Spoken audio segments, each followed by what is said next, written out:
தீரத்தை காத்த அனைவருக்கும் சொல்லுகின்றோம் எங்கள் முதல் வணக்கம்.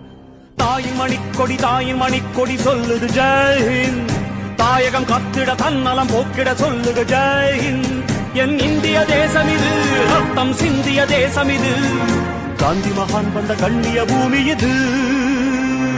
ஜெய்ஹிந்த். வானம் ஒன்றன்றோ, தேகம் பலவாகும், நம் ரத்தம் ஒன்றல்லோ. பாஷைகள் பலவன்றோ, தேசம் ஒன்றன்றோ. பூக்கள் கொண்டு வந்தால் இது புண்ணிய தேசமடா. வாக்கள் கொண்டு வந்தால் தலை வாங்கிடும் தேசமடா. எங்கள் ரத்தம், எங்கள் கண்ணீர், இவை இரண்டும் கலந்ததெங்கள் சரிதமே. இது தீயில் எழுந்து வந்த தேசமே. Download ShareChat.